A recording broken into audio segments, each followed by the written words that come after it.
2011 Ultimate Builder Custom Bike Show in Daytona Beach, Florida. We're talking to Chris Richardson of LA Speed Shop.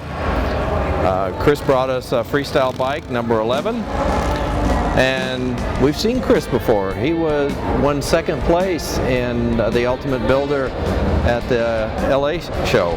So Chris, take a moment, tell me about your background. I've been building bikes like this for a little over 15 years out of my garage for friends, and then it just kind of snowballed from there, and things and this type of bike are really kind of catching on now in the LA area.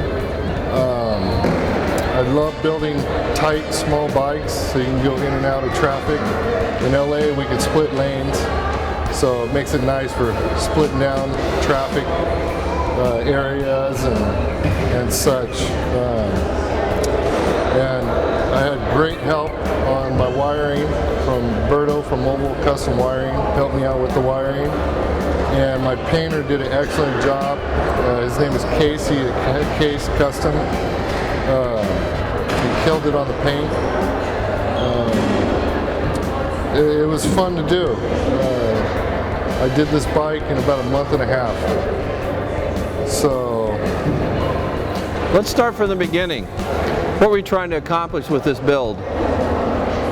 With this build, I was trying to start off with something bare bones, tight, slim, and something with a traditional flavor to it, 1960s feel. What was your vision on this bike? I didn't really have a vision whenever I was building this bike. I kind of winged it as I was doing it, and as I went and I made parts, there were some parts I didn't even actually use. I actually got rid of them, made something else until I got the right feel that I wanted as I went. Let's start with let's talk about the fabrication. Let's start at the front end. The front end is, I had purchased this off of eBay for $400. It was beat up. It was a 1947 Springer front end, Harley Davidson. I cut the back legs off. The back legs were bent so bad that I cut those off, and I used 1944 radius rods from the rear end to the transmission. They go on the pickups. Then I narrowed up this whole Springer. Normally they're about 7.5 inches wide inside to inside, and I made it under 5 1/4. Then I came up here to make the bars. I narrowed up my top tree. Worked my handlebars into the top tree so they're one. Used the internal throttle. I used a mini driving light to top it off. And then on the frame, I had a 1953 frame, Harley Davidson.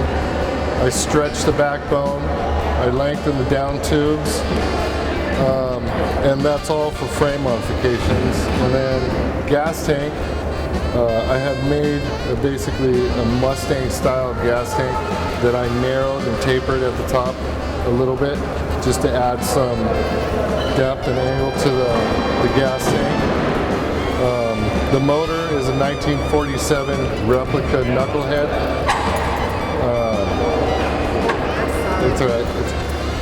It's a 1947 knucklehead. It's a replica motor from V-Twin. The mid controls I made myself, custom.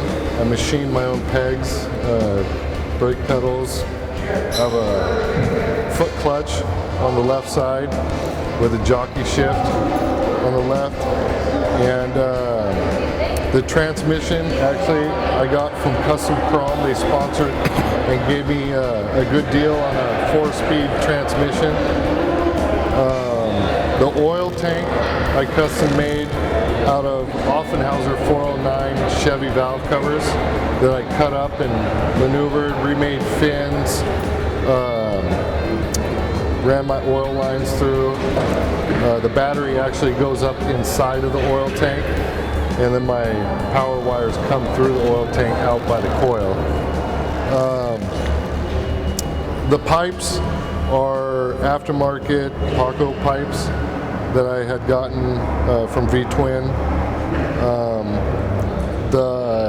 The fender is an old BSA fender that I had purchased off of eBay that I had to reshape and refit. The sissy bar I made out of 1/2-inch round stock. The rear rim is a 19-inch front outer rim that I laced up to a star hub, and on the front rim is a 21-inch rim with a hub that I machined myself. It's just a tiny spool hub. And that about sums it all up. All right, let's talk about paint. Paint is a silver metal flake. First, let me start with it. First, on the paint, there's a base coat of a seafoam green. Then over the seafoam green is a silver metal flake. Over the silver metal flake, on the edges of the metal flake, is a darker green candy. And then the variegated gold leaf is on top of that with a lime green pinstripe all the way around all the edges, and then topped with a clear. A lot of clear. A lot of clear to add depth. Casey actually, my painter Casey actually painted this whole bike frame, tins in 5 days. What was the most challenging aspect of your paint? Getting everything covered with the clear? Once you had the design down? Because Casey painted it. So you had no challenge? I had no challenge. You just had to pay for it? Yeah, just had to pay for it. What companies were instrumental in getting your bike finished? Custom Chrome was a big help on giving me great deals on parts and sponsoring some. The stuff that had to be made, I made it all at LA Speed Shop. Like I said, my wire guy, Berto from Mobile Custom Wiring, hooked me up with a killer cloth wire job. All the wiring on here is cloth. And my chromer turned my chrome out in 7 days, triple plate. It is called New California Bumper in Los Angeles. And that's about all. If somebody'd like to get a hold of you, Chris, how would they do that?